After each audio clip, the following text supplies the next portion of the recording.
Siyempre ikaw nanay, umiyak ka, di ba? Pag ang anak mo mamatay.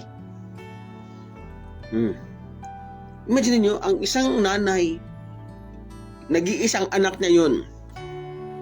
Di ba? Kadalasan pag may namatayan na talagang nag-iisa lang anak, nag-iisa na nga namatay pa. Sobra at ang sobrang lalim na kalungkutan ng isang nanay na yon. Di ba? Sobrang kalungkutan. Kaya sa sobrang kalungkutan ng nanay na yon, na-touch si Lord. Hindi kayang talikuran, hindi kayang palampasin ni Lord ang pagkakataon na yon. Dahil naawa siya sa isang widow.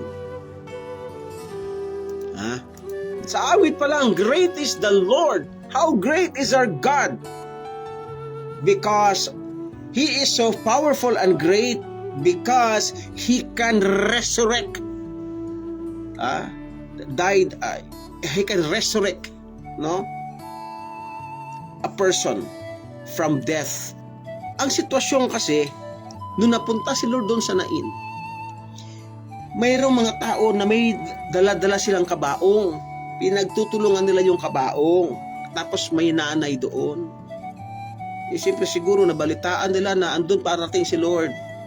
Inilapit nila ang anak ng namatay ng nanay na yon. At ano nangyari? Diba? Naawa si Lord.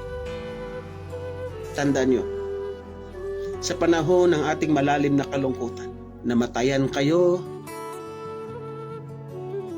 mas malalim ang awa ng Diyos sa inyo na mga nalulungkot sa buhay.